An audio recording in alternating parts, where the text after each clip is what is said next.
Bonjour tout le monde et bienvenue à Urgence économique. Depuis des années, pour ne pas dire des décennies, tout le monde réclame une réforme profonde du système de santé marocain, a fortiori depuis la crise du Covid-19. Donc de financement, de médecins, d'infirmiers et d'infirmières, problèmes de gouvernance, les problèmes sont certes nombreux, mais les solutions également. Encore faut-il vouloir les trouver.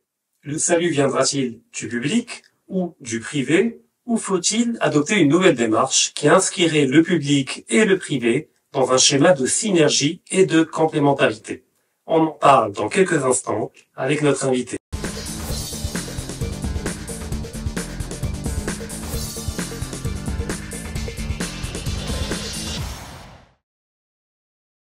Mater Bachir, bonjour.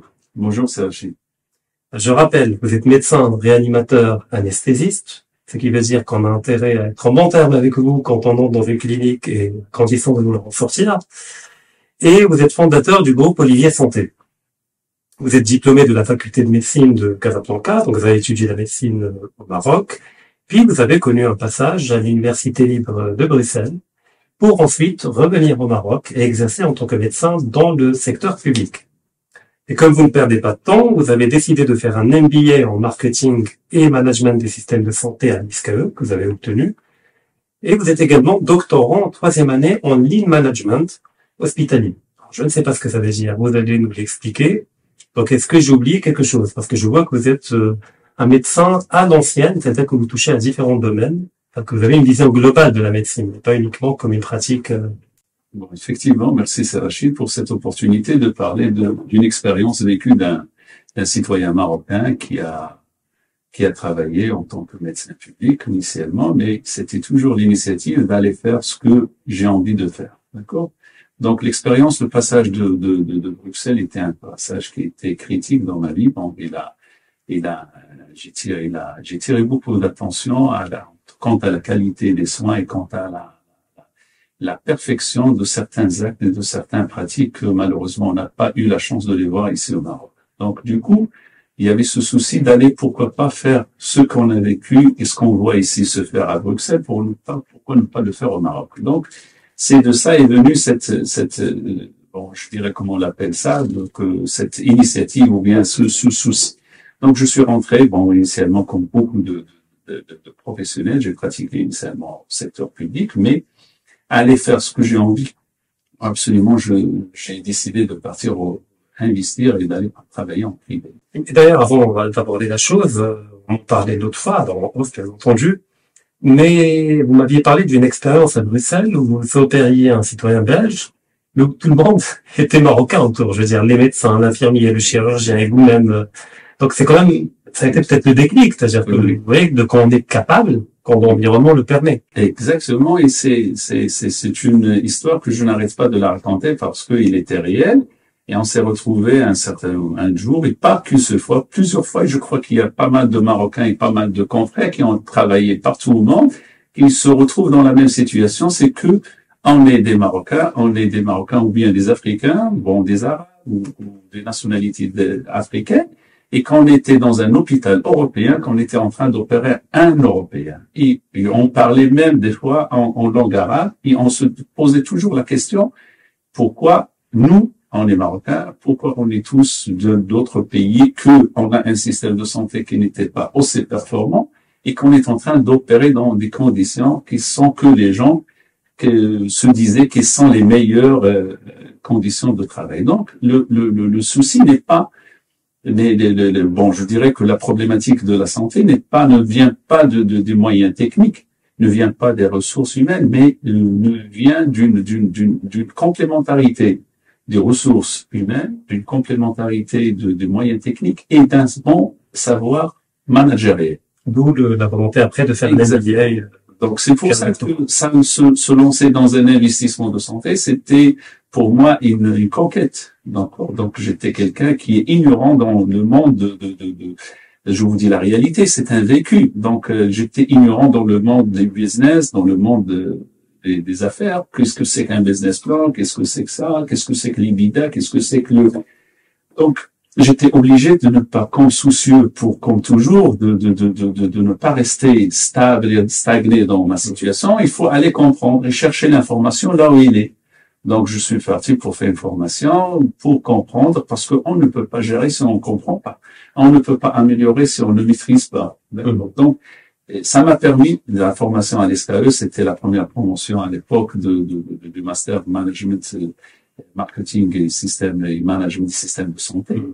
Donc, ça m'a permis de s'ouvrir. Ça aussi, c'est une étape cruciale. Sortir de la zone de confort. Exactement. Ça m'a permis de voir les choses parce que j'étais médecin. Pour moi, c'était le meilleur de ce que je peux donner pour le patient. C'était, bien sûr, en tant qu'anesthésiste, c'est de l'anesthésier dans les meilleures conditions. C'est de lui offrir des conditions de sécurité et d'un confort de l'analgésie, donc pas de douleur, et de rassurer la famille, et bien sûr de l'accompagner pendant son séjour ou bien son passage au bloc opératoire. Mais à part ça, j'ai découvert un autre aspect. Donc cet aspect-là que maintenant je suis en train de vivre une nouvelle étape dans ma vie. Donc il y a des étapes que l'investisseur en santé ou l'investisseur est en train de vivre. Et le lean management, c'est quoi, hospitalier? Le lean management, bon, c'est une histoire. Maintenant, je prépare un doctorat en lean management. Le lean management, c'est comment dirais-je, l'expérience Toyota. Tout le monde sait ce que c'est que le lean. C'est le Toyota, le système Toyota. C'est le lean qui a été inventé en 1991. C'est une méthode où il y a une philosophie de diminution d'éliminer tout ce qui ne crée pas de la valeur. C'est un peu ce qu'on appelle, nous, en économie, le toyotisme. Exactement. Le mode d'organisation du travail. Zéro papier, zéro. Exactement, zéro stock, une flexibilité, une flexibilité, une diminution du gaspillage, une certaine réduction de la surcharge du personnel. Donc, on est en train de voir, parce que il y avait une conjoncture qui a déclenché ce travail-là, c'est que j'étais sur un sujet de recherche de thèse, il y avait l'épidémie Covid. Donc, ça m'a permis déjà de s'ouvrir déjà avec des gens du management et des gens de la recherche scientifique, d'aller vers un secteur qui n'est pas exploré, d'aller voir certains pratiques managérielles qui se fait dans les autres secteurs, qui ne se fait pas dans le secteur de santé. Et qui pourrait être utile. Exactement. Donc, c'est ce qu'on est en train de voir, et on est en travail, en équipe sur ce projet-là, et on a pas mal, donc on avance très bien. D'accord. Alors, j'en parlais lors de l'édito, tout le monde parle de réforme de la santé, certains parlent de manque de moyens. Alors, j'aimerais aborder avec vous la question de l'investissement dans le secteur de la santé, notamment dans celui du privé. Alors, y a-t-il des acquis déjà, c'est-à-dire les réformes qui ont été entamées pour faciliter l'investissement dans le privé, et que faut-il faire pour libérer le capital et permettre le développement du privé, non pas forcément comme concurrent du public, mais comme partenaire ou accompagnateur? Déjà, le plus grand progrès, c'était la loi 131-13. Donc, déjà, l'ouverture des capitaux aux investisseurs non médecins était une révolution au Maroc. Donc, c'est une initiative qui avait beaucoup d'impact positif sur la relance de l'investissement dans le secteur de santé. Donc, ce qu'il y a maintenant, on a un cadre juridique qui est agréablement favorable pour l'investissement. On a une volonté politique, une volonté institutionnelle pour la généralisation de la couverture de santé et pour encourager l'investissement partout au Maroc et pour permettre une certaine équité pour tout le territoire et pour tous les citoyens marocains. Ça, c'est des orientations stratégiques de Sa Majesté et du gouvernement, du présent gouvernement, et on salue toutes les instances qui veillent sur le déploiement de cette politique. Certainement, ce qui manque, c'est maintenant, on a deux vitesses. C'est que la vitesse politique et la vitesse institutionnelle, elle dépasse la vitesse investissement financière. Donc, on a pour le privé, pour le public, l'État est là, comme vous savez, il y a cette année, il était révolutionnaire en termes de budget alloué à l'investissement dans le secteur de santé pour le ministère de la Santé et pour les instances, les agences régionales de santé et tout ça, d'accord. Mais par rapport à l'investissement privé, on reste un secteur que je dirais pas, c'est vrai, tout le monde parle maintenant que c'est le plus grand chantier qu'on est en train de vivre. mais il y a une certaine déphasage entre cette dynamique de l'investissement et la dynamique auprès des banques, parce qu'on reste toujours un investissement qui demande certaines lucrativités ou certaines rentabilités pour garantir le crédit auprès des banques. Donc, on ne peut pas sortir d'un modèle économique et d'un modèle financier traditionnel comme pour tous les autres secteurs. Donc, quelqu'un qui veut créer une clinique, pour dire simplement, à part le crédit bancaire, il n'a pas d'autres leviers à moins d'avoir une capacité d'autofinancement, je veux dire. Mais il n'y a pas de possibilité de levée de fonds, je sais pas, de soutien public pour financer une partie du projet. Bon, si c'est domine, c'est le crédit banque. C'est les banques. Et maintenant, on a une nouvelle introduction de capital risque. Mais ça reste toujours, on a des expériences qui sont réussies, on a des expériences qui sont moins réussies. Normal. Mais reste toujours qu'il y a un taux de rendement interne qui n'est pas très favorable pour l'attractivité de beaucoup de bailleurs de fonds. Mais c'est quoi le problème? Pourquoi c'est pas rentable, suffisamment rentable? C'est bon, c'est pour, comme vous le savez, maintenant on est en train juste de parler d'une généralisation. On n'a pas encore parlé d'une généralisation du dossier médical. On n'a pas encore, on sait pas encore, on maîtrise pas le output, donc le prestation. Toute structure hospitalière maintenant, on ne peut garantir une certaine transparence que en ayant une collecte d'informations entières. Et ces bailleurs de fonds, il exige une certaine transparence. Il exige beaucoup de transparence. Parce qu'ils ont encore des comptes à rendre aux instances qui les supervisent, aux instances aux bourses.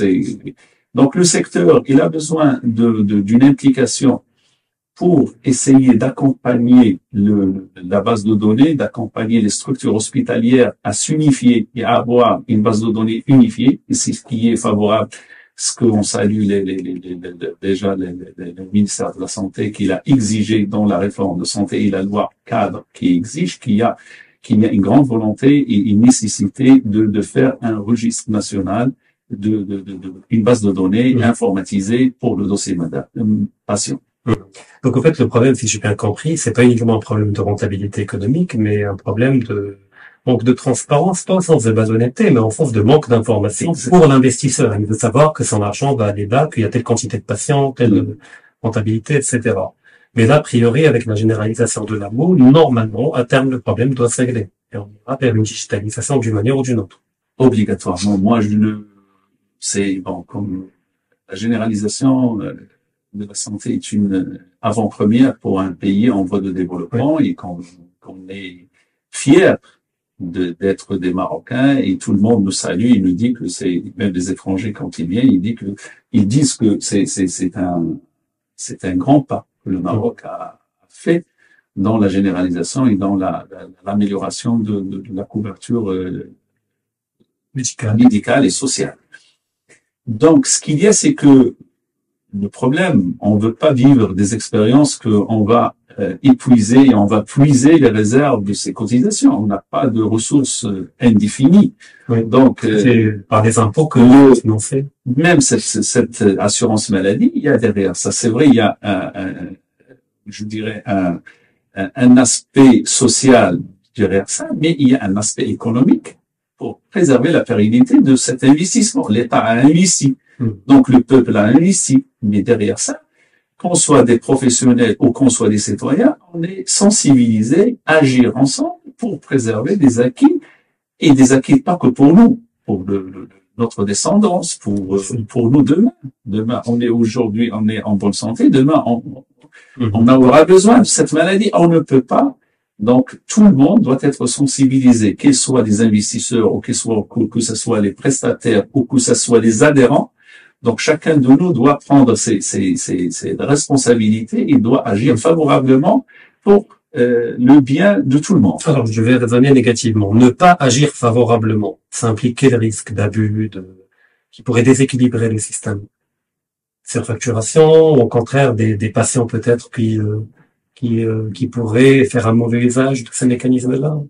Oui, certainement, oui. Bon, mais pour ça, je crois que déjà le législateur, il était conscient de ça, qu'il y a maintenant des instances de contrôle qui vont s'intensifier Donc, c'est pas que le contrôle, mais il doit y avoir, je peux vous dire que l'information, si on a une base de données de dossier médical qui est informatisée, qui est centralisée, bien sûr maintenant comme on avait eu la discussion avec l'utilisation maintenant, tout le monde s'ouvre sur la big data et sur l'intelligence artificielle pour essayer de suivre les données et d'avoir des indicateurs et d'avoir des alarmes quant à l'abus de ça, parce qu'on ne peut pas compter maintenant dorénavant sur des contrôles ponctuels et des contrôles traditionnels, ça marche plus. Donc, comme donc c'était le cas des gens du fisc, il y a maintenant une big data sur la base de données, on peut, pourquoi pas, pour la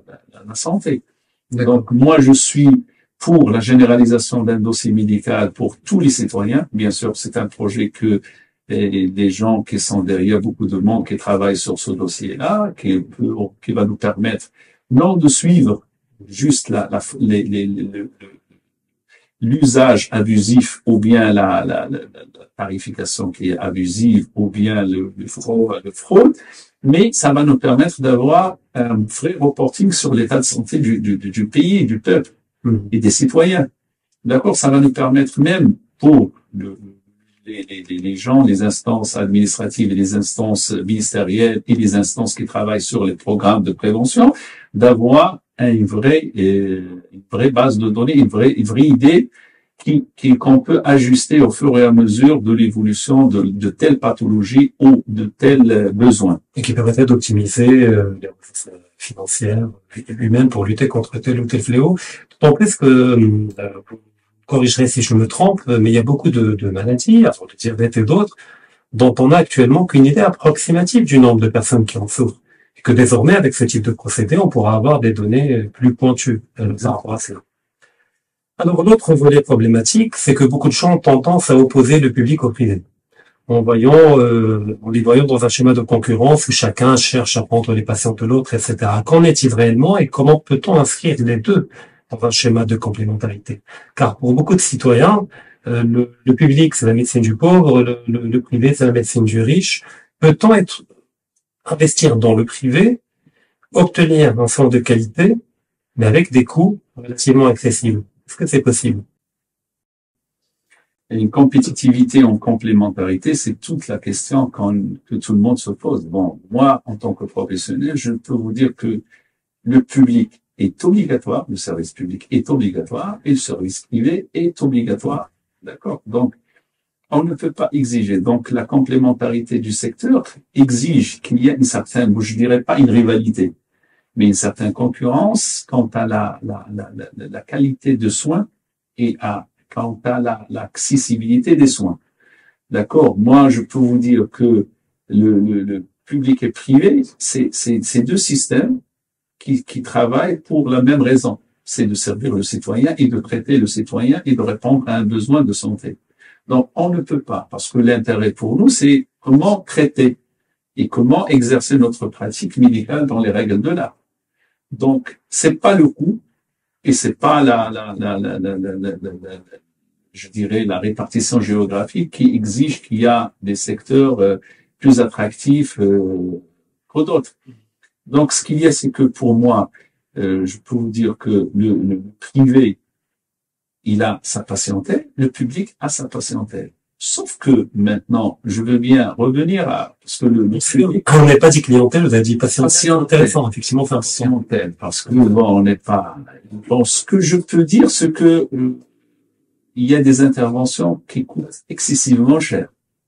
Il y a des interventions où il exige derrière ça, il exige des centres de recherche très développés, exige des centres de recherche qui accompagnent ça. Donc, notamment tout ce qui relève de la chirurgie, de la neurochirurgie, de l'implantologie, de chirurgie du Parkinson, de la chirurgie des ablations pour la rythmologie. Donc, derrière tout ça, on aura besoin toujours d'un accompagnement scientifique et de recherche scientifique médicale qui est derrière ça. Donc, et pour ça, la recherche, ça coûte excessivement cher. Donc, le privé, je dirais que pour l'instant, il ne peut pas suivre. Donc, mais pour la médecine bon, je dirais les besoins les plus fréquents en termes d'obstétrique, d'accouchement, d'urgence. Le privé, il est plus rapide. Il est plus, je dirais, plus réactif. Parce qu'on a des ressources qui travaillent avec un mode de gestion différent que le mode de gestion du public. Il y a moins de procédures, moins de bureaucratie. Exactement. Donc là, il y a de rapidité, de la réactivité. Il a le service étatique et le garant c'est d'une politique de prévention, de politique d'immunisation et d'une politique pour assurer la sauvegarde de l'intégrité des personnes 24 heures sur 24. Alors l'autre volet touche au capital humain. Parce qu'effectivement, il y a un vrai problème au Maroc, mais dans beaucoup de pays du même niveau de développement que le Maroc, la question de l'hémorragie des médecins. C'est-à-dire que beaucoup de médecins finissent par quitter le Maroc, aller s'installer à l'étranger, travailler à l'étranger. Et les médecins qui sont formés au Maroc, leur nombre n'est pas suffisant pour répondre aux besoins de tout le territoire et toute la population du Maroc. Donc, que faudrait-il faire, selon vous, pour former suffisamment de médecins, pour le public et pour le privé? Mais y a-t-il d'autres volets, comme les aides-soignantes, les infirmiers, etc. Parce qu'on a toujours l'image du médecin, mais il n'y a pas que le médecin. Un médecin peut être inefficace s'il n'est pas entouré d'infirmiers et d'infirmières compétentes, d'assistants compétents, etc. Donc, quel est votre diagnostic déjà par rapport à la situation? Donc, par rapport aux ressources humaines, c'est que, bon, déjà avec l'expérience qu'on a vécue sur quelques projets, c'est qu'il y a une certaine inégalité de l'offre de professionnels de soins dans le territoire marocain. Donc, il y a une forte concentration, comme pour l'investissement, il est dans la région de Casablanca, Rabat et des grandes villes. D'accord? Mais, nous, le Marocain, il est Marocain, là où il est. Donc, cette réforme sanitaire, il vise à offrir plus d'équité, plus d'accès aux soins, une facilité d'accès aux soins. Donc, pour l'accessibilité, donc, comme vous l'avez dit, c'est deux choses. C'est l'accessibilité territoriale, c'est d'aller le plus près possible, et l'accessibilité financière. D'accord? Donc, on doit aller offrir des soins les moins coûteux possibles.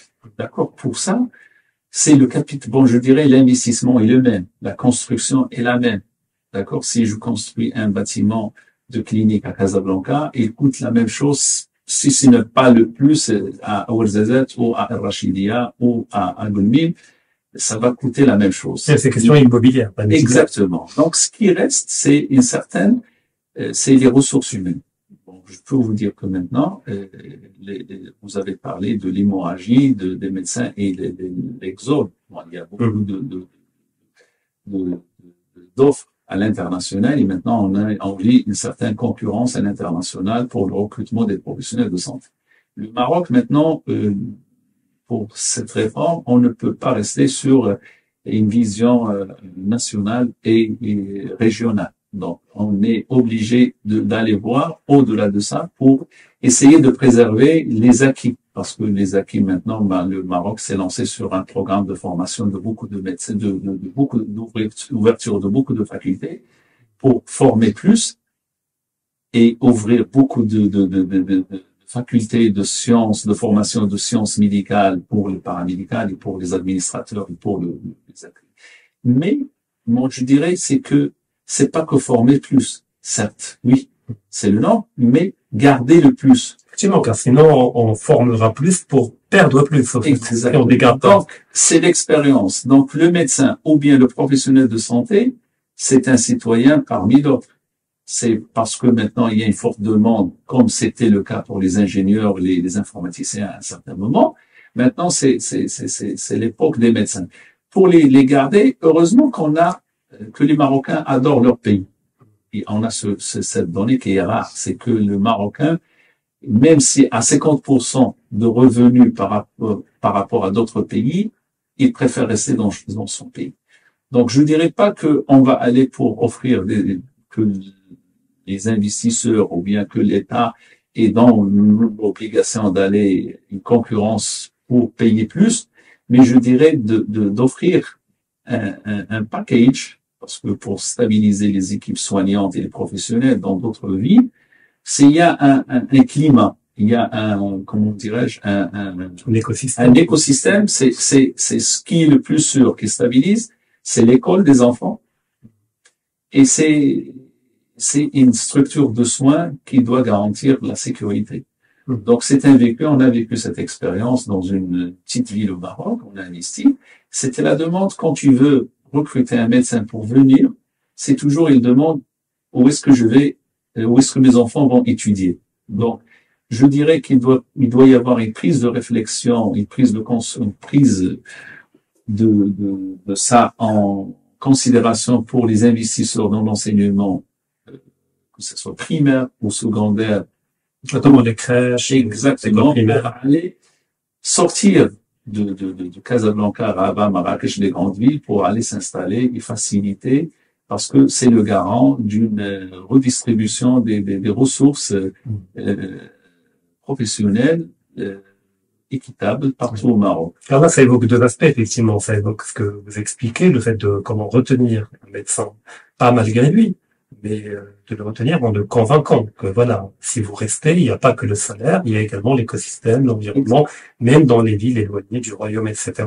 Mais ça permettrait également, si j'ai bien compris, de résoudre la question de l'équité territoriale en interne, déjà entre nous.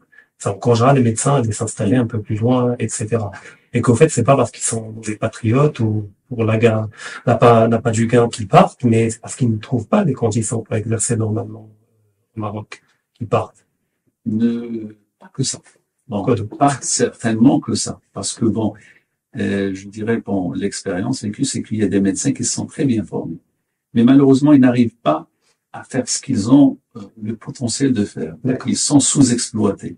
On a pas mal de spécialistes qui sont affectés dans des régions qui n'arrivent pas à faire des interventions d'envergure ou des interventions parce que le médecin, ou bien le professionnel, je parle généralement, que ce soit aide opératoire, ou bien administrateur, ou bien médecin chirurgien, ou réanimateur, ou médecin gastro-entérologue, il a besoin d'exercer son art, l'art de guérir.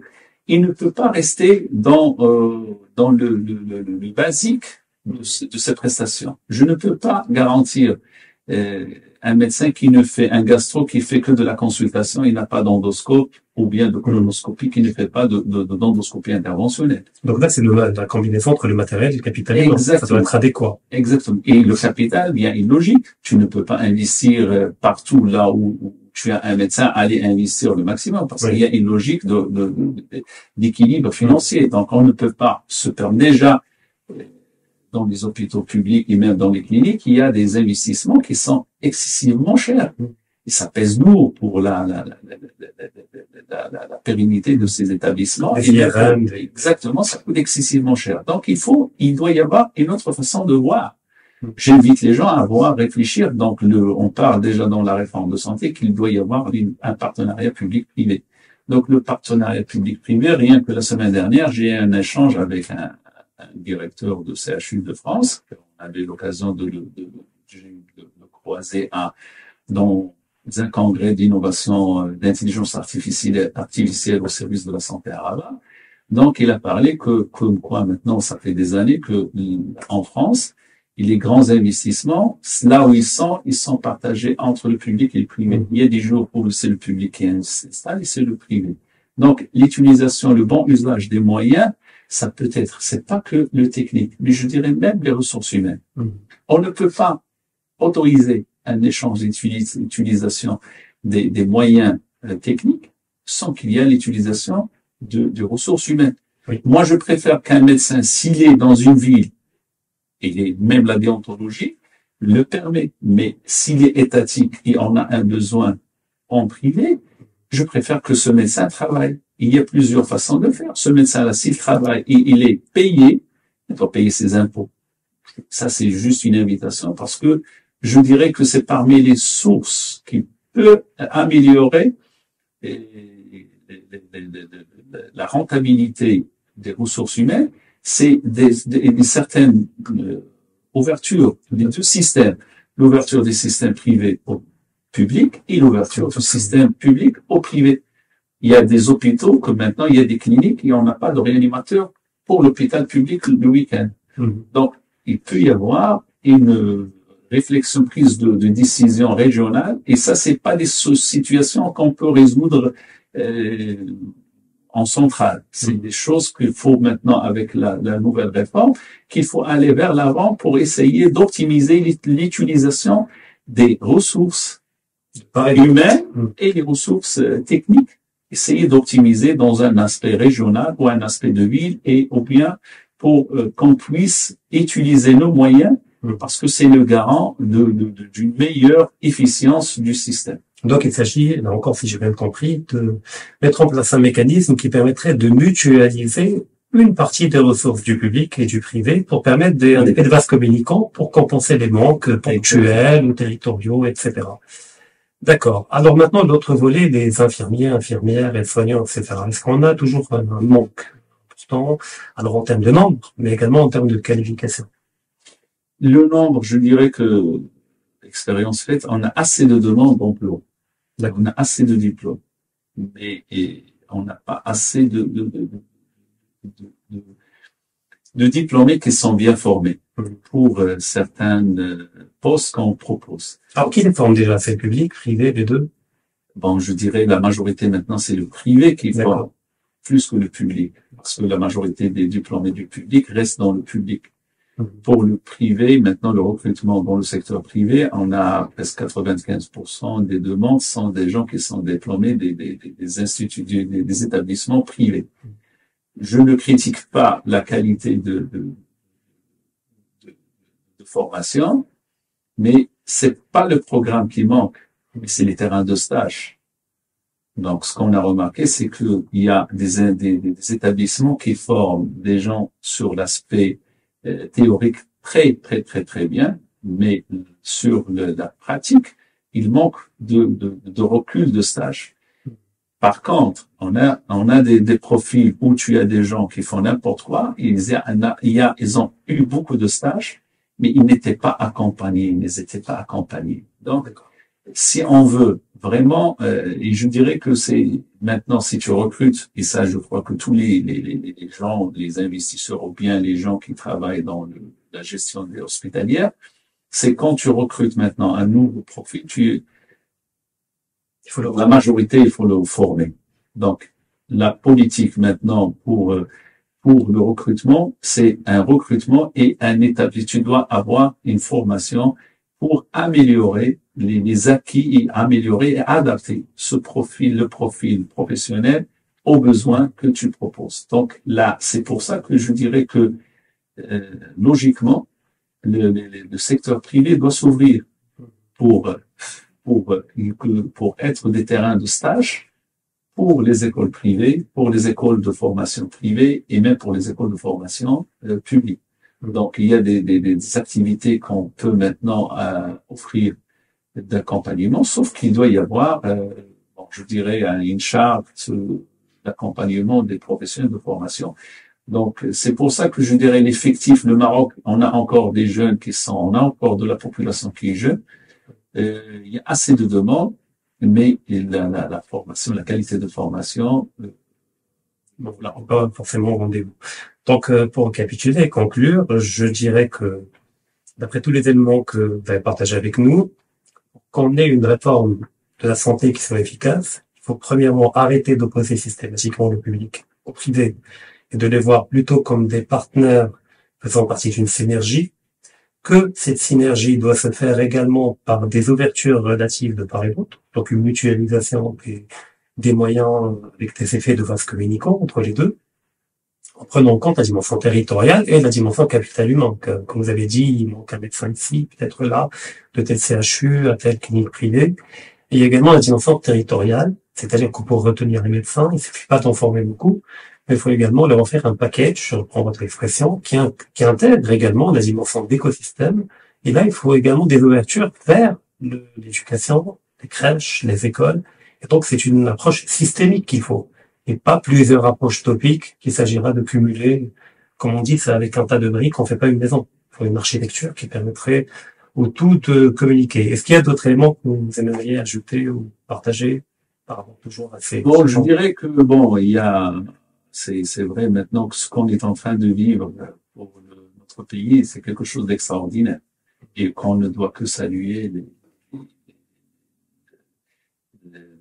l'initiative et qu'il doit y avoir une implication. Tout le monde. Le garant de cette réussite, c'est le médecin. Donc, je dirais que je ne suis pas là pour faire de la plaidoirie, pour réussir, mais il doit y avoir une prise de conscience que ce système-là est fait pour nous, autant qu'il est fait pour le citoyen. Donc, on doit collaborer ensemble, que ce soit dans le secteur public, au secteur privé, qu'on soit des investisseurs ou bien des gens qui ont des cabinets médicaux ou bien des gens qui sont salariés, mais on doit réfléchir autrement. On doit essayer de voir le mieux pour la pérennité de cette couverture parce que c'est un grand acquis et on doit le préserver ensemble.